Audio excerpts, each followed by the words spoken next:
that have never been done before. We the people tell the government what to do. It doesn't tell us. We the people are the driver. The government is the car. And we decide where it should go and by what route to do. We the people are free. And I hope we have once again reminded people that man is not free unless government is limited.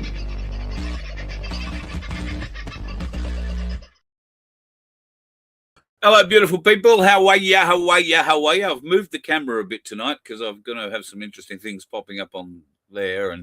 And so if I'm looking in weird places, that's why, because the camera's moved.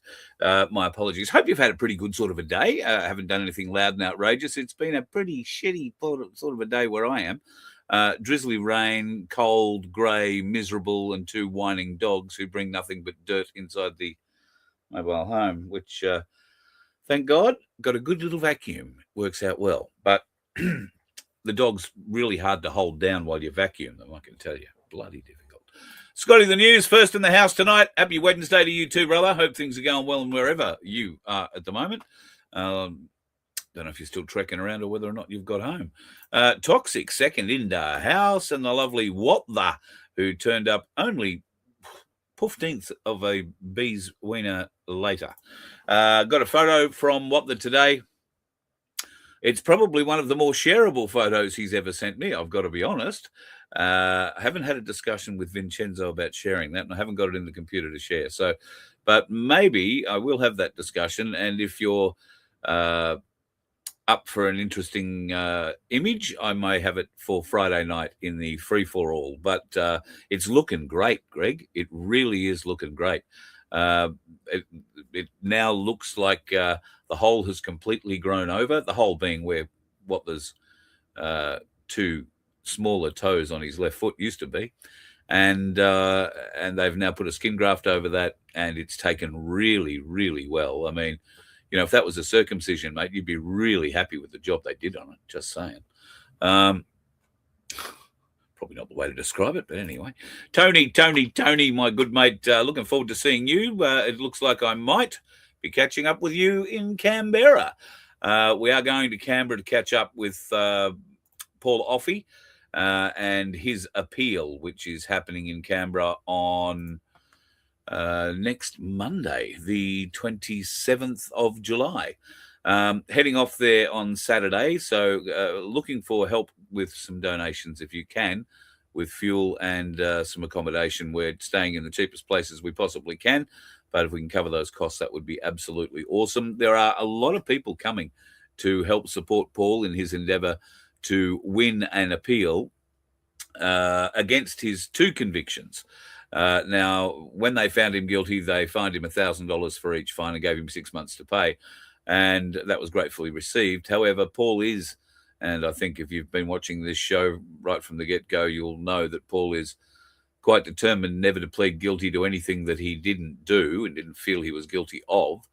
And he is appealing and has a very strong appeal going his way. However, we'll wait and see what happens. It's in front of 3 Supreme Court judges on Monday, and 9 a.m. in front of the ACT Supreme Court, or in fact, probably 8:30 a.m. in front of the ACT Supreme Court. Won't that be a nice warm morning? And better be taking the electrified jacket that Black Sheep gave me. I think that might be the best way to keep warm in Canberra. We'll be heading there for that and spending the day at the court. And then that evening, if there are any of you that would like to catch up, and Daniel will arrange to come and get you so that you can be part of all of this. Daniel lives a little bit sort of on the outskirts of Canberra, if you like, and a little distance away from where we're going to be. But I want Daniel to be able to catch up with us. So he doesn't have a car, and the scooter's a bit chilly at night. So we'll come get you. We'll come pick you up and bring you out for dinner on that Monday night. I think we'll wind up, I know we'll end up at the Kingo because that's about the only pub in town I know these days. And it's reasonably central for most people except for you, Daniel. But we'll look after you, don't worry. We'll get you there, we'll get you home, and we'll get you fed. So that, and hopefully a few others who are turning up on Monday as well. I know there are some locals who are coming from around the Canberra area. I know there are a couple of people at least coming from South Australia. There are, well, aside from me, I believe there are people coming down from far north Queensland. And if those people want to travel together, then reach out to me, carl@vofhq.com, if you don't have my phone number.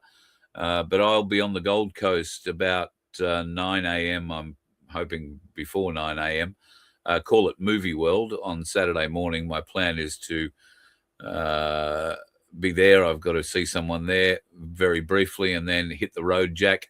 I'm going to be staying down in Dungog for the night. There will be images potentially of donkeys in a donkey sanctuary. Not quite sure. Pretty likely, though. And then I'll be heading to Canberra on the Sunday. So if you want to catch up along the road, feel free. We can certainly do that.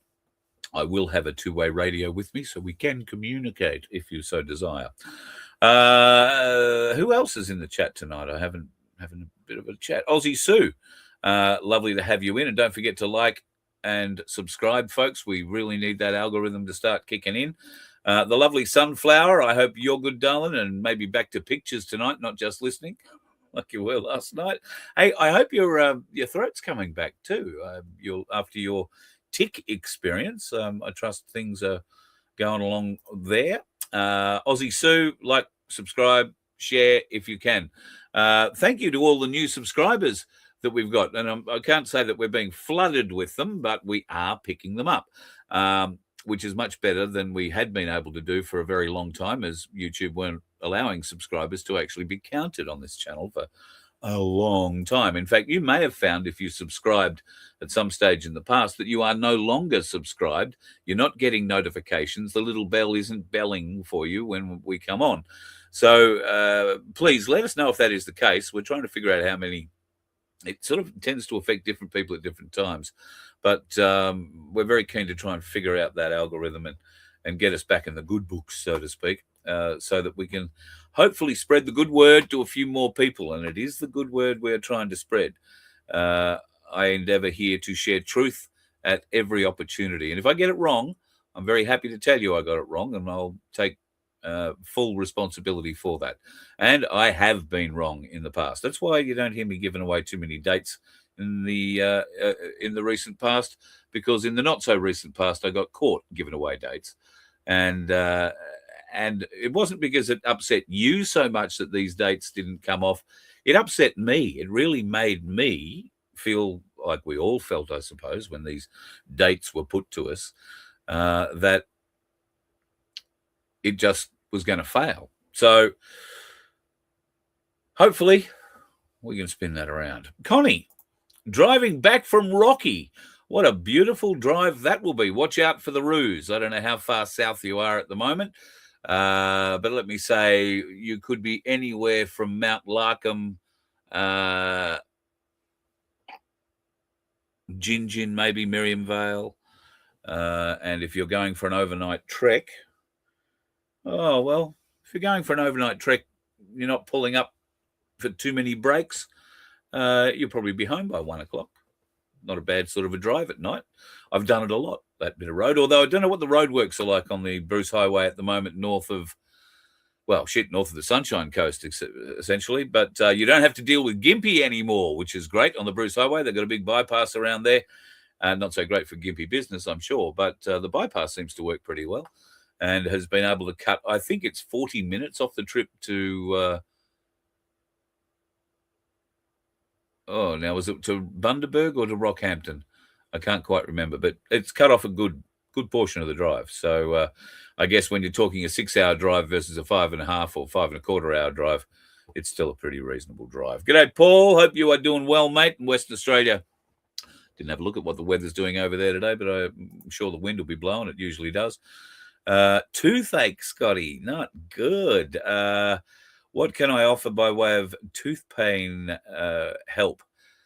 Cloves, jamming a clove into the affected tooth area works very well.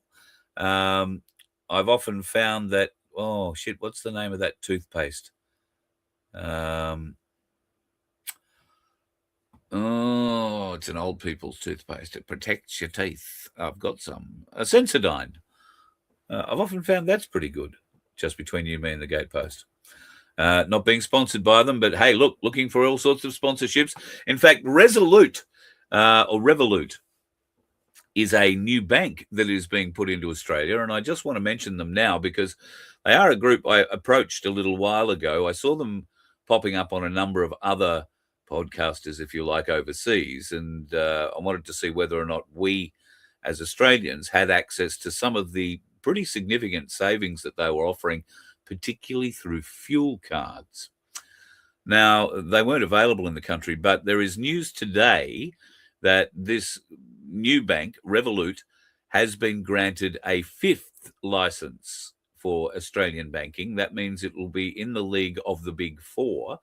And when I say in the league, it's very definitely in the league of the big four. Currently, Revolut is very big through Europe.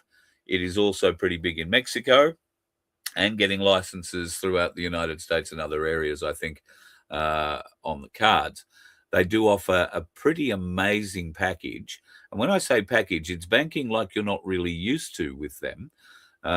You pay a membership fee to join their bank, and that could be a minimal fee of, I don't know what the low fee is, but call it $10 a month, to the maximum fee, which I think is $100 a month for their ultra service. Now, that's the fees you pay per month. You don't pay anything else. You don't pay card fees. You don't pay this, that, the other thing. And in return, if you're on that $100 a month access thing, you get $9,000 worth of benefit through your card back. Now, I don't know how that's shed or spread through Australia, but I look forward to hearing about more from Revolut in the near future. And if anybody happens to be going to work for them, very keen to help promote their product, provided it's not going to put people in debt. I'm all for using your own money, not using somebody else's if you're going out to go and buy things. I mean, I understand if you're going out to buy a house, you've probably got to go and borrow money from the dreaded banks. But if you can at all just use your own money, then please do that. I don't give advice on financial stuff in any way, shape, or form, but I can tell you credit is bad. Bad, bad, bad. Usury is another word for that, just between you and the gatepost. Dentist tomorrow, Scott. Well, it's either that or somebody comes along, punches you in the mouth and knocks a tooth out, I suppose. Don't know how the wife feels about that. Whether she's agreeable and keen for you to lose a teeth or to just be the person who helps you remove it, I'm not quite sure. Gail, lovely to have you in the house. Probably off topic. Nothing's off topic here. Deleted if inappropriate. I'm considering using medical marijuana for my severe back pain. I'm already on government-approved tablet, but that is useless. We have heard so many stories about useless tablets coming from Big Pharma, Gail. So congratulations. You seem to have woken up to it a little bit. What can I tell you about the use of medical marijuana? I don't use medical marijuana. I know a lot of people who use medical marijuana and swear by it, particularly for pain relief. I used to work with a man, God rest him now, he's passed, Ian Cousins. He had Parkinson's disease, and he found that the cannabis oil was very good for stopping the shakes. He eventually wound up taking up smoking joints, I think, which just allowed him to relax and be very, very comfortable all around and took away the pain. I have heard very, very, very, very good reports from just about everybody who uses medical marijuana for pain relief, particularly for muscular pain or back pain. They seem to say it works extremely well. I don't know, can't vouch for it. All I can vouch for are the X39 patches. My back pain goes away when I wear these. And if I wear them for a week, I don't get back pain for months. And if I was smart enough and wealthy enough, I'd probably be wearing one of these every day for months and months and months, because it has been my experience with people who have bought these X39 products through the link that we put up here. Oh, that one that Vince has thrown up there. It's been my experience that people who've been on these long term tend to go off them after about a year. And I've rung and asked a few of them why that is. And it is because they don't need them anymore. They simply aren't feeling the pain in the same ways or at all that they were previously. And of course, there is financial hardship at the moment too. It makes it, difficult to do. But for those who do have the means and do want to try it, I can guarantee you that from one lady's perspective, these one patch was good enough to help her begin the journey of getting off nightly morphine tablets so that she could sleep. And she was desperate to try and get off these very, very high dosage pills. And these things enabled her to do it. She went through the cold turkey side of it brilliantly and was dancing. Her back was locked up. I'm talking about Carol, of course. Her back was locked up for 34 years. And after one night with these, it changed her life. You can go back and watch the videos from about 2 years ago now. I think I probably saw Carol and handed those over. And I just had a GoPro running at the time the next morning, and she showed what she could do. It was amazing. So that works really well for back pain. You took an eighth of a gummy the other night to help with your fibromyalgia. I got jelly legs and was having wild dreams all night. But the next day you felt better. Well, Jude, there you go. I've got to say, I haven't. Oh, maybe I have had a gummy. I think somebody gave me a gummy, but I don't think I noticed anything. There might be an argument that says I've eaten a lot of, sugary things in my life. So, Rachel, you went off them after 18 months and went back on them 2 months ago. Okay, beautiful. That's because I gather the pain has returned, or you weren't getting benefits from other stuff you were doing. So, look, it doesn't work for everyone, and that's probably my greatest dislike, or not dislike. It's just my greatest disappointment with them, is that we can't guarantee who they work for and who they don't. My mum has been suffering shoulder pain and arm pain. She's 91 years of age, and she had a friend who was having ankle problems. I gave her some patches to share with her friend. The friend thought they were wonderful, worked marvelous. When mum got a sore arm, she put them on, made no difference to her whatsoever. And a lot of it, I think, can be to do with attitude. You've got to have a bit of an open mind. And sometimes we find our 90-year-olds don't have the most open of minds. They're a bit set in their ways. And not all of them, but I know one that is. And God love her. We're very thankful to still have her. And you've got to give it a go. And as I've said previously, if you're drinking, and drinking, I hesitate to call it excess, because I think if you go to a doctor, they say, oh, if you have one beer a night, you're a bloody alcoholic. Or if you have one wine a night, there's a problem. I don't subscribe to that theory at all. However, I will tell you that alcohol is a poison. It does go directly into your bloodstream. And what these X39, wherever I put them, are meant to do, and do very, very well, is create new stem cells in your blood. So if you're creating these new stem cells through the copper peptide creation that these X39 patches create, then you're killing them by pouring alcohol into your bloodstream. And therefore, you will have no effect, and you'll say, they don't work for me, and you'll go back to self-med alcohol or maybe other things. But I would urge you to give them a try. If they don't work for you, they don't work for you. Maybe medical marijuana will. It does work for many, many people. I think it's on a similar cost structure. From what I'm told, I don't really know, but I'm told that I couldn't reliably quote prices, but it's over $150, I think, for medical marijuana. At any rate, each to their own. Good luck to you. You will have to deal with the bureaucracy, of course, and signing your name away to whatever it is that you've got to sign your name away to should you need to get inside the medical system. And the bureaucracy, along with, I think, our parliaments, exactly where weak people gather to fight over power that they don't need to be accountable for wielding. And we see evidence of that every day in Senate estimates hearings. We see evidence of that every day when one speaking mouth from the Labor Party or another comes out to announce yet another tax on our existence, yet another attempt to take away and lower our living standards. And this twatwoggle is responsible for it all. He stands at the very peak of the pyramid here in Australia, which is currently, as I told you last night, heading us in a living standard direction that has not been seen in a century.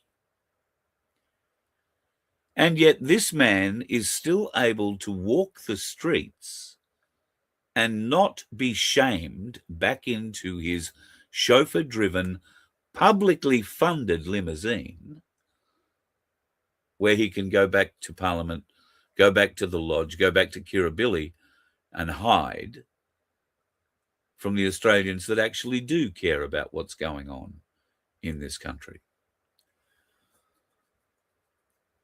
I don't think there has ever been a more dangerous government for our nation. I don't think this country has ever been in greater peril than it is right now under the leadership of Anthony Albanese and his bunch of corrupt Fabian criminals in the Labor Party. And if you ever doubted that the Fabians aren't in control, well, you only need to look at Bill Shorten. Bill Shorten knew that his time as Labor leader and potential Prime Minister was up. However, he has a big role to play in the Fabian society. And what did he do? He took the opportunity to bow gracefully out of politics and slide, as only a decent snake can, directly into the Vice-Chancellor's chair at ANU, I think it is, in Canberra. What does he get to do in there? Well, he gets to shape policy, university opinion. He gets to run the Fabian Society out of those high learning institutions. He gets to see, identify, entice, trap, and coerce maybe new young blood that is coming into university with wide eyes and great expectations of a marvelous future. And then, as happens on university campuses all the way around this great nation of ours, those dreams are hijacked by political aspirations, LGBTQ social concerns, anything but what really matters.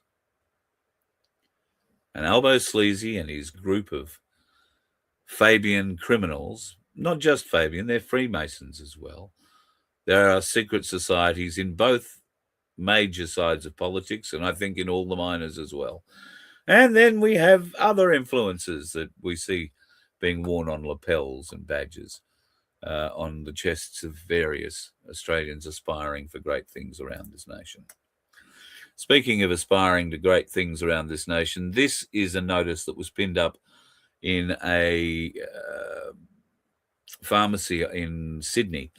If you plan to engage in any form of strenuous physical activity based on increased numbers of global reports of serious fatal cardiac problems involving young athletes, we recommend that you make an appointment to be seen for testing and possibly an echocardiogram and or other tests to verify any existence of heart damage.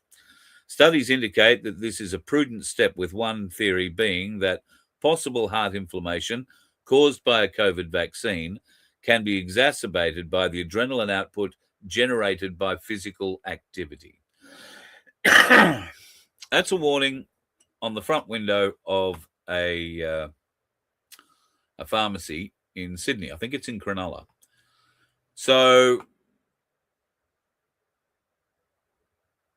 a little bit of, well, I don't know. Are they taking any blame there? No, I don't think they're taking any blame. What they are doing, though, is making a concerted effort to try and make people aware and to try and warn them that if you are going to, go to the squash courts or go and play soccer or footy this weekend, then maybe, regardless of age, because how many 20 to 30 somethings have we seen in the last few weeks dying suddenly from anything from a respiratory illness to a heart attack? Dying very, very suddenly. There has been a ton of them, which is to be expected. Of course, you're not going to be told about that because our media is totally complicit in keeping the wool pulled firmly over our eyes. I'm ashamed to say that I used to be part of that, but quite proud to say now very few people inside the mainstream media actually talk to me. I laughingly applied for a job with one the other day, and I may even apply for another one. There's a job going at 4BC at the moment, although I don't know that there is a job going at 4BC at the moment. There's a bloke I know who's just taken over the breakfast show after they sacked 2 people there, and I thought there was a comment after they sacked it. Oh, the 2 people that they sacked couldn't do the job because they weren't angry enough to do a brekkie program, a talkback breakfast program. So I put a comment underneath it that said, well, I'm angry enough. I've got 40 years experience and got a bit of talkback experience. I'm angry enough to do a talkback breakfast show. Nobody replied. But I might send in a formal application because the way that 4BC are chewing through breakfast hosts at the moment, it'll only be a couple of weeks. They'll need someone else to have a go. Meta have paid hundreds of contractors to pretend to be teenagers while barraging a competitor's AI with very disturbing content. What kind of disturbing content? Oh, you're going to love this. They decided to put self-harm, teenage self-harm, and cannibalism videos into this AI, and then meticulously record the findings in spreadsheets and associated other bits. It's unclear what Meta plans to do with that sort of data, but that is the kind of game Meta likes to play. Let's go and hire a bunch of people to do things under a fake name. Oh, now I'm starting to sound like a fact checker for Meta, aren't I? Can't have that. Well, we know that Meta is controlled, but the media have been controlled for ages. You might remember back in the heady days of Convid, I think I am the only person in this nation to discover and actively talk about, because, well, you couldn't expect the mainstream media to talk about this, the fact that the mainstream media were paid hundreds of millions of dollars over the course of Convid to keep the lie going, to shut down any opposition comment, to ostracize anybody that tried to tell a different narrative. Now, how did they do that?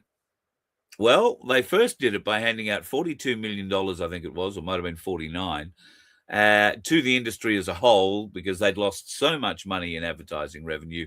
It was done as look, we're going to prop the industry up. Now, this goes to the media company owners, all right?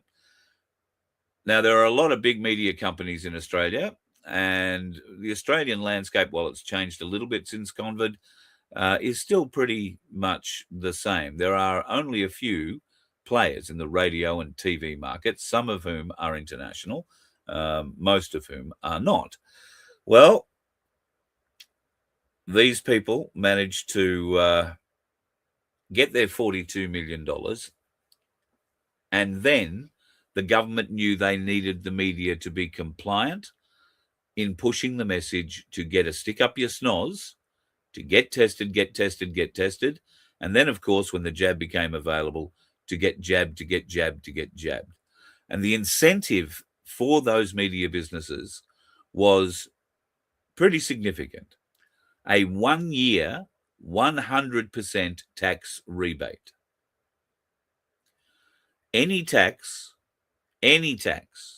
that those media businesses would have paid for that year were wiped clean and given back. And then when the media complained at the end of that year that it wasn't enough, and the lie still needed to be told, they still needed to put pressure on their people to keep telling the lie, they got it again. My understanding is that the mainstream media in this country, the media owners, received another 1 year, 100% tax rebate and another donation of I've heard anywhere between $18 and $68 million injected back into the industry by way of advertisements and campaigns spread through various different government departments. This is how they shop things around. Now it's been exposed that there's more. And you've got to wonder, although you don't have to wonder long, why Annika Wells' name is popping up. Now, Annika Wells has been in the news mostly because of her jaunts, her junkets. She's been able to go to all the best sporting events in the world, all the best sporting events here in Australia, leave the government car parked outside waiting on the tick until she's ready to go. Thank you very much. Use that government car to travel 300 metres. And she's taken great advantage of what a Labor politician can take from her constituents and from the rest of Australia. And now she's appearing, we haven't heard too much bad publicity about Annika Wells in a few months. This might be why. Annika Wells has put out $67.6 million for journalism assistance funds as part of paying the wages of more than 2,000 journalists, and more than half the money went to just 4 ownership groups. 9 took $16.1 million. Channel 7 took their side, which was $11.3 million. Crikey, The Conversation, The Saturday Paper, and Mamma Mia all got their slice as well. Now, News Corp, Sky News, The Guardian, they couldn't even apply for this because opinion writing isn't news under government rules. So there is a difference between what Sky News calls itself, because it's an opinion service, versus, say, the ABC News. Now, there were 184 recipients, and it took 28 days to run that $167.6 million out of the government bank, our bank, and into the hands of these media groups. How good is that? And it doesn't end there, because now we go back to what we said last night and learned last night about the hidden language. Number 2, media partnership grants. This is a narrative control payment paid to the lion's share, paid to the 4 largest, most successful, highly viewed mainstream media free-to-air television networks. Now, I'm going to suggest to you that there will have been a certain amount of money allocated to radio and to print media in this as well. Haven't found those figures yet, but I think there are better people with numbers than me going to go look for them, I hope, because they will tell the true mainstream media bribe story. And I think it is going to be a very significant story. We were talking last night about why people were getting so upset about this EBS that's coming on the 27th, and how, I'm not going to turn my phone on, Chicken Little, the rain is falling, the sky is falling, they're going to put some bug on my phone, they're going to do something awful. Vince popped his head in, and we will talk more about this on Friday night, where Vince has promised to have a diagram with circles and arrows and all sorts of directions on how this actually works. But I am reliably informed from a man who knows much more technical things than me that the mobile phone is incapable of providing a signal that you or I cannot hear. The mobile phone speakers only work within a determined range, which is within our ear hearing range. They can't put out anything outside that range or above, like a dog whistle where we can't hear it. They can't do anything like that. So we're not going to be switched on by a certain frequency that comes through the phone. You don't need to worry about that. Apparently, what you do need to worry about, though, and what the emergency services are concerned about, and they're saying, oh, look, we're not going to use it.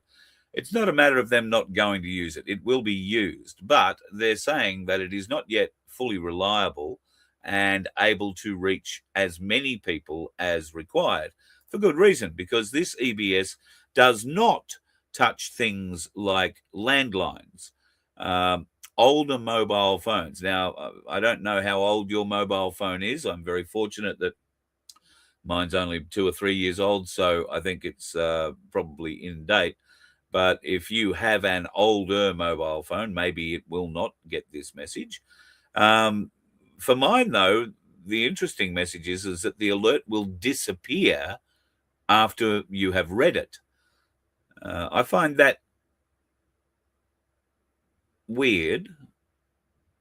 I don't know why the message would disappear, particularly if it is providing some information like where the emergency is, what is required of you if you are in that area, and associated other bits and pieces.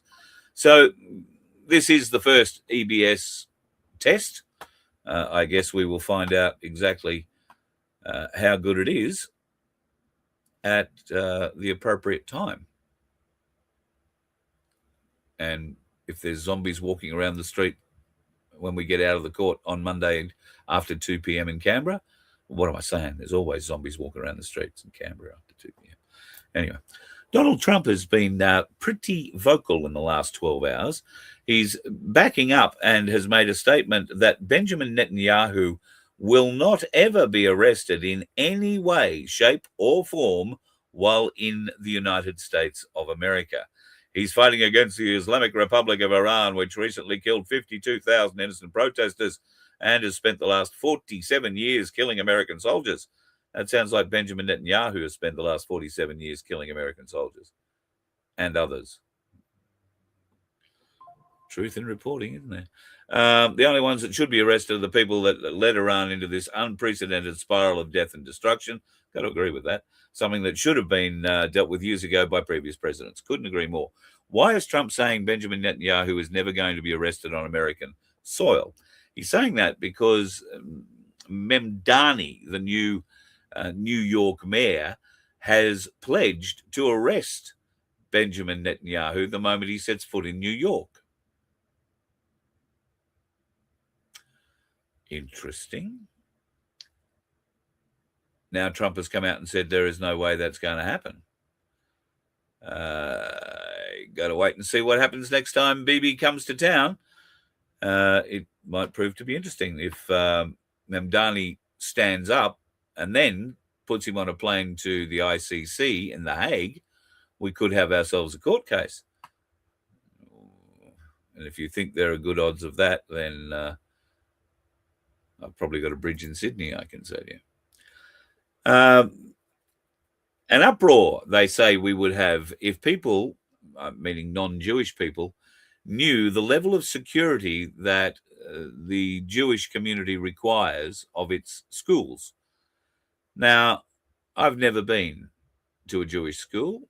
I probably do know people who've been to Jewish schools, but we've never discussed them. I would imagine that these Jewish schools, judging by the picture there, have rather high gates, and the ones that I've seen from the outside do have significantly high gates, very high walls, and not very welcoming, I would say. But this day and age, you've got to protect the children. I understand that. However, to what point does protection start getting a bit weird? Well, around most Jewish schools, you'll find that there is an armed security force.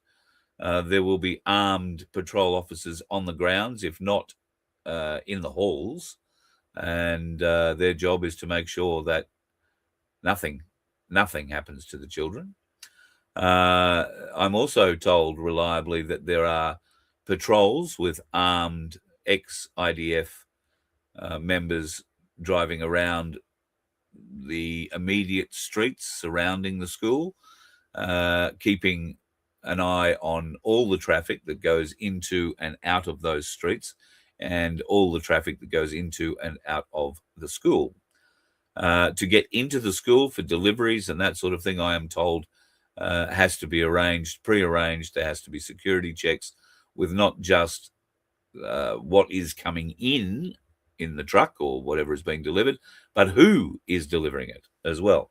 So this all apparently, we would be so shocked, apparently because quite a lot of it we pay for. I can't prove that just yet. I haven't been able to find the actual receipts, if you like, but there's a very strong indication that we pay for a great deal of that. We being, the Australian taxpayers. The Australian taxpayers are also paying for these new flock cameras, which are not yet here in Australia for the most part. I do believe they are coming and are certainly being trialled in, I think it's in Queensland and Victoria at the moment. Now, these flock cameras are interesting for a couple of different reasons. We know they take your picture. We know they have facial recognition software in them. We know that they will take pictures of cars driving past on the roads that they're on. But, well, there are a few other things they're doing. Have a watch of this. Getting this flock camera, it's emitting this Connect 36295 Bluetooth signal. It will randomly emit that. You can see it right there. We observed it 32 seconds ago. I can start this back up and you'll see we'll observe it consistently. This specific unit is obviously set off by human motion. Whether that's taking a picture of me is questionable, but the IR element definitely is set off from human motion. As you can see, no cars are coming.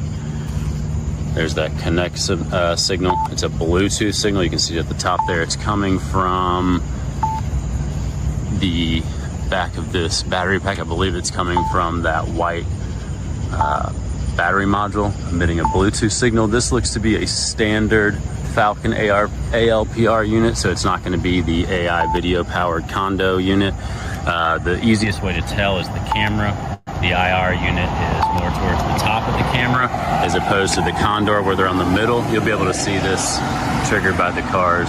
It's taking 6 to 8 images of each vehicle as it goes by, make, model, color, decals, damage, and then it's uploading that basically via LTE to Flock OS where it becomes searchable, indexable, and they can refer to it later. So very extensive system. Again, we're picking up that Connect 36295 signal coming from the, what I believe is the BLE battery pack, or the battery pack on the back of here giving off a BLE signal. So what's it all mean? It means that every picture that it takes, it uploads straight away to the cloud or into a server system. And as soon as it is uploaded, it becomes indexable. It becomes searchable. Every part becomes searchable. That means that should the police be looking for a white man with tattoos and no hair, they can program their cameras to alert them should such a suspect walk into frame or drive past in a car. You're right. Those that are jabbed may be emitting a MAC address, and the sensor's trying to connect to that for access.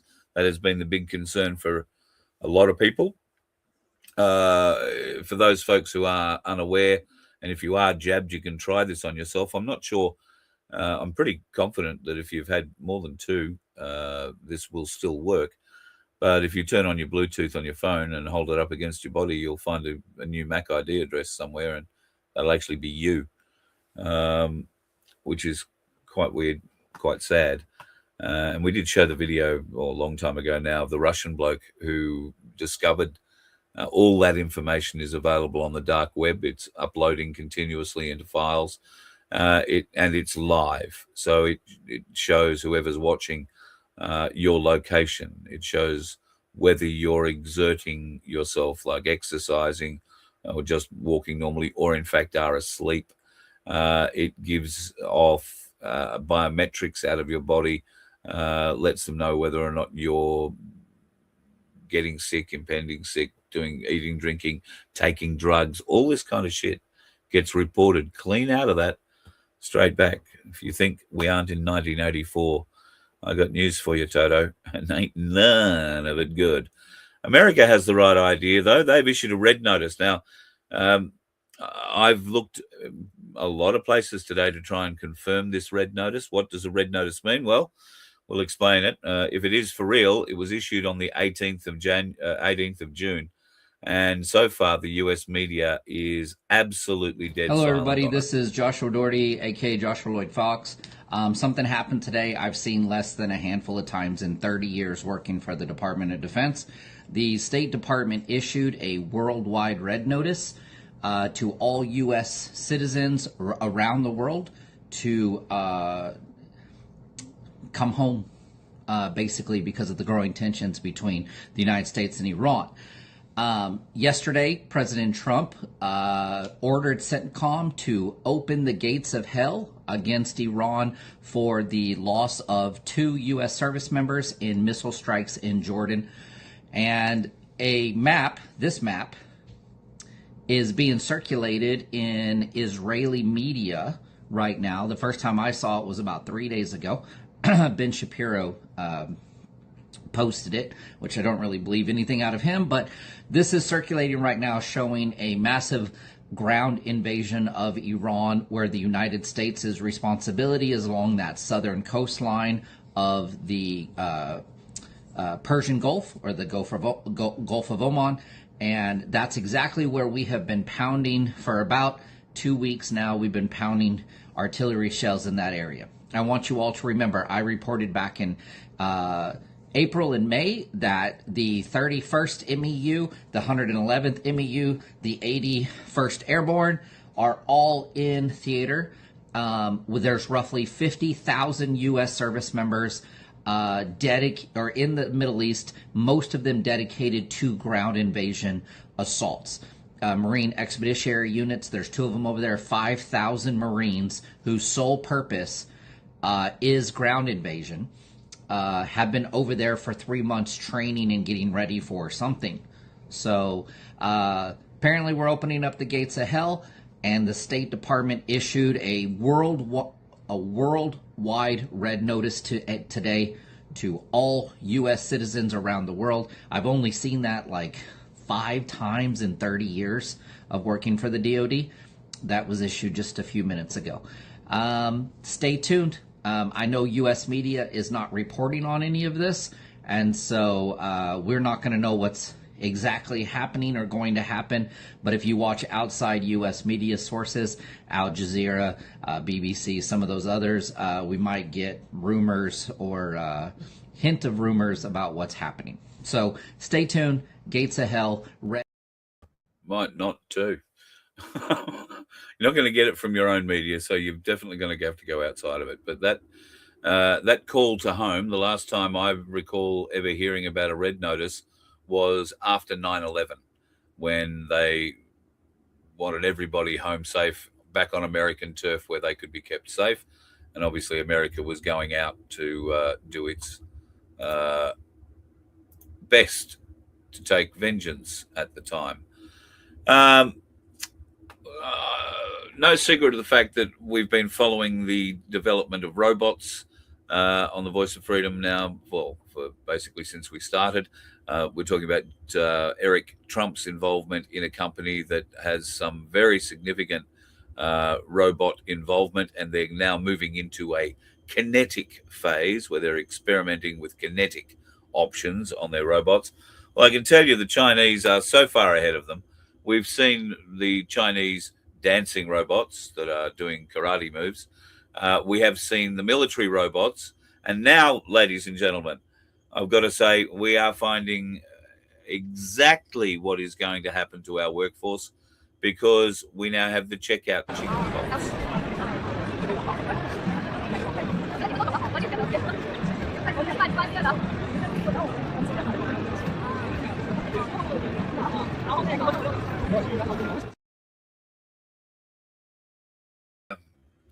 I guess we're going to see that more and more in the likes of parcel sorting centres and Amazon, those sorts of joints will be putting that sort of technology to use, I am sure.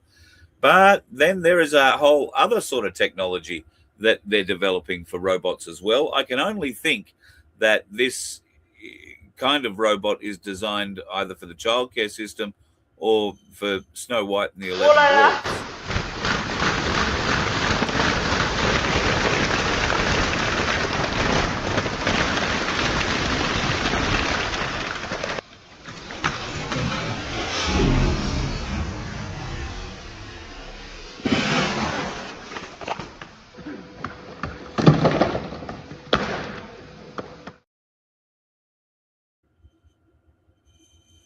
Where's the Olympics going to go, I ask you? I mean, I'm sure we'll always have the straight Olympics, but now we've also got the enhanced Olympics where you can jab yourself up the wazoo and become whatever and apparently not succeed in breaking any world records at all. Are we going to have the robot Olympics as well? And if so, I'm really looking forward to the event list. We could have a bit of fun with that going into the future. Chappie, yeah, 100% right. Haven't heard much of Julian Assange in quite some time. I've discovered a speech he's given now. I don't know how recently he gave this speech, but I can tell you what he said makes a great deal of sense. When we look back at our history, folks, how do we remember it being the way it is? We remember it because of words that have been written down. Our history, rightly or wrongly, tells us that it was captured by hand on papyrus to begin with, and has slowly worked its way up to what we now have through the printing press, to this magnificent piece of digital brilliance that we're all captivated by. And of course, this piece of digital brilliance is so brilliant, it is able to capture all of the functions that previously would have been done by a monk back in the old days, or a priest who sat there meticulously handwriting and recording history. What happens if somebody wants to change that kind of history? They have to go back and remove the page of history that it was written on. You can generally see where they tore that page out of the book. Julian Assange brings up a very good point. Archives of information have been centralized on computers. The Guardian's archives are only in one place. They're not in libraries all across the nation that people look for. They're only looked for on the internet. And because of copyright legislation, they're not copied elsewhere to other places on the internet. So when something disappears from the archives, the electronic archives for the West, to which all information is moving into, it is gone forever. It has not only ceased to have existed, it has ceased to have ever have existed. And when you go to those web pages that have been removed from Western papers, you won't see the tear lines. You will just see page not found. You won't see anything in the index at all. We are now approaching the state of Orwell's dictum, perfect dictum, that he who controls the present controls the past. He who controls internet servers controls the intellectual record of mankind, and by controlling that, controls our perceptions of who we are, and by controlling that, controls what laws and regulations we make in society. So couldn't agree more. I think that's probably one of the greatest dangers we are going to face as our life goes digital. And where does that leave us for the future? Well, not us, but where does that leave those that come after us in the future? I'm starting to believe this is the setup for the next rewrite. If everything is kept digitally, it's very easy to change, very easy to manipulate.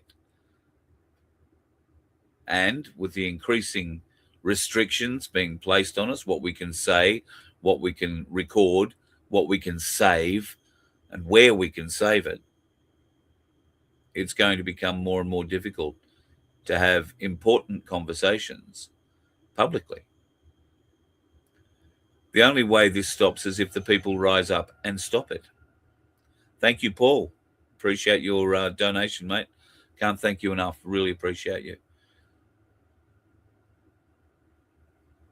So, folks, it's worth listening to Mr. Assange on that point.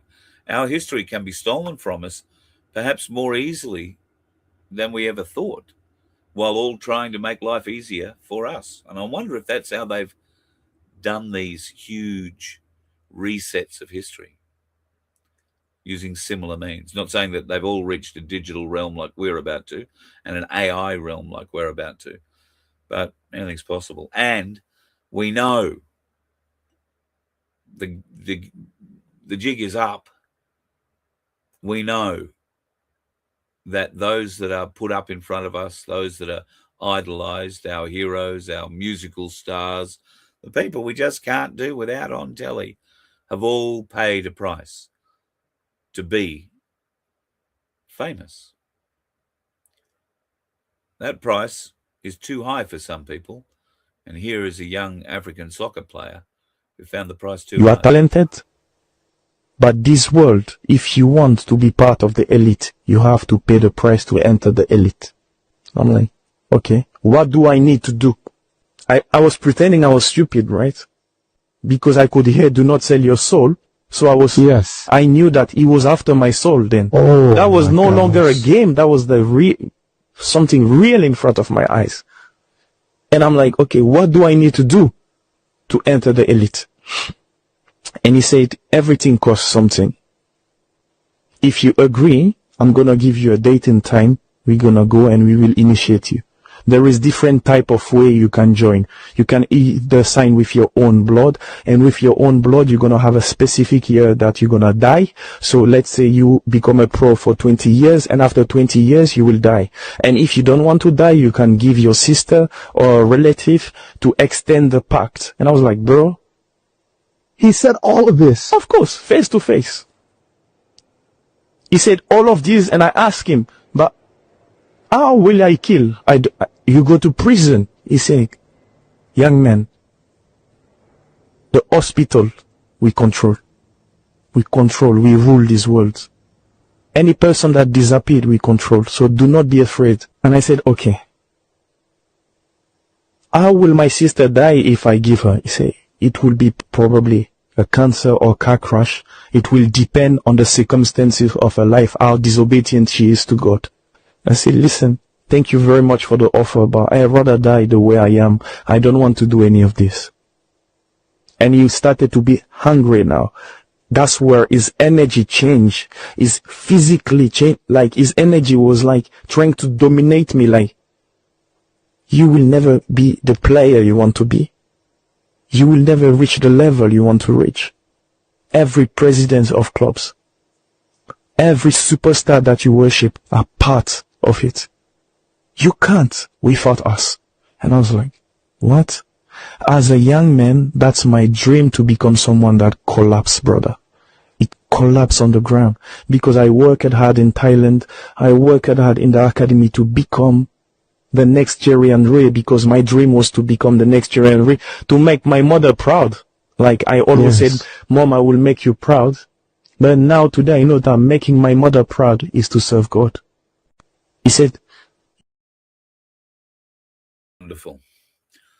Goes to show, if you have a little bit of strength about you, you can still be very, very successful, and that young man is. Before we go tonight, I'm going to leave you on a bit of a positive note, because you might know I have a love of flying, a real love of flying. I enjoy flying just about anything, really. Never flown a helicopter, but wouldn't mind giving it a go. However, ultimately, you'd like your own personal flying device, and the ones that I've shown you previously are worth, 200,000 euros if you're going to get one. There is a new version coming on the market, and guess where it comes from? Oh yeah, the race cars too, Vince. Well, trust me, mate. We don't have to be elites to get into this. One of the first aircrafts that you do not need pilot license. The reason why? Because this aircraft is considered ultra light vehicle. So it's under 250 pounds. And then we set the speed limit to be under 500 feet, which is plenty tall. And then it's for one pilot, so no co-pilot allowed. And then it's made of carbon fiber. That's how we're able to keep the plane super light. But in the same time, it's super safe. We designed 8 motors all together. Each motor has a separate controller and separate motor. So in case one fails, there's a spare one. And then we also included the parachute in the plane itself. Only 2 things you have is the 2 buttons right here or the 2 handlebar right here. This one, if you press the button, it's ready to help you take off. And this controls direction. Like if I want to head this way, left and right. And then when I land, it's the same button to land. This side helps to shift left, right, front, back, but it's not the direction, it's to shift the whole plane to the left or to the right. So super easy. And the display shows the map, like where you're at, and then the range and everything. And also you can program your route. So for example, if I want to go from, place A to B to C and come back, we can program it. And then you can even use a remote control to bring the aircraft back. MSRP is to be announced, but we're very confident we can keep it around 50,000. It's not going to be far. So it's like cheaper than buying a car. Yeah. Cheaper than buying a car. Put me down for one. The only thing I'm a bit concerned about it at 250 pounds, it's probably lighter than I am, but I don't know.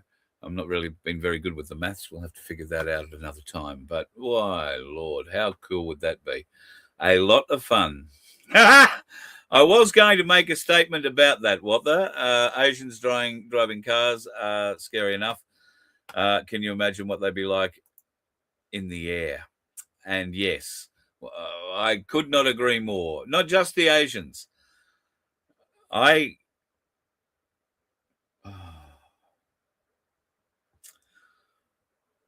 No, I can't say that either. I should just say we're going to have to dodge the dickheads in the air. But the consequences for those dickheads could be quite severe. Although that one comes with a parachute, so you're probably going to come out alive. You let one ant stand up to us, then they all might stand up. Those puny little ants outnumber us 100 to 1. And if they ever figure that out, there goes our way of life. It's not about food. It's about keeping those ants in line. That's why we're going back. Does anybody else want to stay? Let's ride!